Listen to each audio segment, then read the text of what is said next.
Saludos amigos, en esta oportunidad le traemos un video bastante bonito, un poco largo, pesado y tedioso, pero para los amantes de computación les va a gustar, así que chequéalo. Nos vamos a la prehistoria. Aquí tenemos una tarjeta madre de computadora del año 1984, 1990. Esto es un modelo de los tantos que salían en esos momentos, pero en esta oportunidad tenemos este modelo. Obviamente está dañado, no sirve, y tenemos aquí para poder hacerle este video. Ok, seguimos aquí con la explicación. Tuve que cortar el video, pero bueno. En aquel momento no se le denominaban tarjetas madres, se le denominaba tableta de circuitos. Esta básicamente es una tarjeta madre de formato AT que se usaba o se empezó a usar en las primeras computadoras que se consideraban de uso de hogar. Y bueno, su nombre básicamente es tablero de circuito L9620-8, o también conocida como la ML1. Los nombres eran un poco arcaicos, obviamente se manejaba mucho la parte de electrónica y no tienen estos nombres que normalmente conocemos. Se denomina factor de forma AT. Las placas bases, estas placas bases fueron empleadas por la empresa IBM y sus clones correspondientes para ese momento con sus fábricas correspondientes. Básicamente este es el puerto de socket. Aquí se colocaba el procesador. Aquí se colocaban tarjetas de expansión. Estos también eran tarjetas de expansión. Extrañamente, estos equipos manejaban dos tipos de memoria RAM. Más adelante se los mostraré. Este puerto que se usaba aquí era un puerto de pin 5 para los teclados, batería CR2032 para guardar las configuraciones correspondientes de lo que se denominaba la BIOS, y este puerto es para la fuente de poder. Fíjense, este puerto, vamos a empezar por lo básico. Este puerto socket, llamado socket 3, era el puerto o el zócalo que almacenaba el famoso procesador 386, el cual fue 486, el cual fue fabricado por AMD e Intel. Era un puerto universal y se adaptaba a AMD a Intel. En esos momentos, en el caso de AMD se llamaban los procesadores se llamaban SX, DX, DX2, DX4 o DX5, o Intel tenía uno que era Overdrive, Pentium Overdrive, o el famoso Intel 80486. Eran los procesadores que se usaban en esa época. Algunos no usaban fan coolers y otros sí. Estos puertos se llamaban tarjetas de expansión ISA. Estos puertos se usaban para tarjetas de video o tarjetas de audio. No recuerdo si se usaba otro tipo de tarjeta en estos puertos, porque hasta donde yo vi solamente vi tarjetas de controladoras y puertos de audio. Tenían varias, porque más adelante le voy a explicar por qué tenían varias. Y en estos puertos, que se conocen como los puertos PCI o los primeros puertos PCI, se conectaban lo que serían tarjetas telefónicas, tarjetas de red o las tarjetas de fax. En estos puertos iban las memorias RAM. En ese caso se llamaban, no le decían RAM, se le decían las DIMM o las FPM. En este caso, este puerto se denominaba FPM y este puerto DIN. Ambas son puertos de memoria RAM. ¿Ok?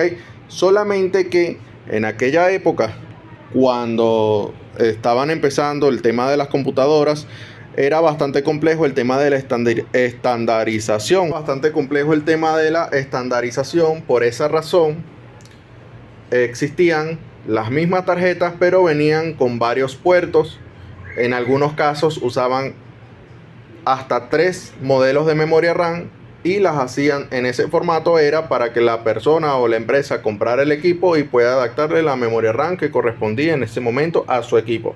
Adicionalmente también, por ejemplo, si querías usar un procesador AMD en aquella época, no podías usar, por ejemplo, la tarjeta DIN. Ahorita no estoy seguro cuál se usaba una con otra, pero es para que vean el ejemplo. Entonces tenías que usar la FPM porque era la compatible con AMD. Y así sucesivamente con diversos componentes de la misma. Era bastante engorroso poder poner a funcionar la computadora. Habría que estudiar mucha electrónica, porque aparte viene la parte interesante del asunto. Tarjetas madres. Ok, hagamos un recuento rapidito. Ya sabemos que estos puertos ISA eran para tarjetas de video, tarjetas de audio y otros componentes que ya no recuerdo, pero bueno, podemos seguir investigando. Estos puertos PCI eran para controladoras de red, controladora de fax o puerto de red. Los módulos de memoria RAM, batería de BIOS, conector, fuente de poder, zócalo.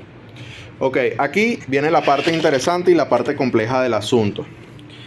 Estos equipos, como eran bastante arcaicos en ese momento, muy manuales, no podían detectar los componentes que tú estabas conectando. Por esa razón, venían con estas leyendas. ¿Ok? Y estas leyendas tenías que respetarlas porque esto trabajaba en circuitos abiertos y cerrados. Entonces, ¿qué sucede? Que si tú, por ejemplo, instalabas el procesador AMD o Intel, el que sea, instalabas el procesador, usabas cualquiera de estos puertos para instalar una tarjeta de video o una tarjeta de audio, y usabas cualquiera de estos puertos para colocar la memoria RAM, o usabas esto, tenías que jumpear el equipo en base a estas leyendas. Por ejemplo, si tú querías colocar esto, bueno, en ese momento había que tener el manual para ver qué procesadores eran compatibles con el jumper IP27, IP28, etc. Y así sucesivamente con todos los demás. Uno se guiaba en base al manual de esa época. Si tú querías instalar, por ejemplo, un procesador Intel, tenías que jumpear, obviamente, instalar el procesador, pero tenías que jumpear el puerto IP27 e irte para acá y buscar IP27 y colocarle el jumper. Aquí vamos otra vez para activar la tarjeta ISA, ver qué numeración era la tarjeta ISA que corresponde al puerto, jumpearlo y activarlo. Lo mismo con las memorias RAM y lo mismo con los PCI. Tenías que jumpearlos para que se activen. Esa razón en esa época era bastante complejo, porque tú podías armar la computadora, pero si se te olvidaba jumpear, entonces te funcionaba algo, pero entonces por otro lado te fallaba. Era muy difícil tratar de sincronizar para que todo te funcionara correctamente. Por eso es que las personas de esa época eran muy expertos en la parte de electrónica, y como todo era manual, nada era automático, era muy difícil que se equivocaran cuando hacían un trabajo. Pero bueno, esa es la parte bonita del asunto. Hay algo bastante cómico en este tipo de procesadores, que a la actualidad los procesadores tienen una velocidad y una potencia brutal, pero en estos momentos, para esa época, en 1980 y los 90, estos procesadores iban de 66 y cuando mucho a 132 MHz. Y las memorias RAM venían de 16 megas o 8 megas a 8 MHz. Y ahorita ya sabemos que las memorias RAM actuales pues vienen hasta 6000, 5000, y los procesadores, bueno, ni les digo. Y Aquí tenemos un módulo de memoria RAM de esa época, es para que lo vean, pueden conseguir uno.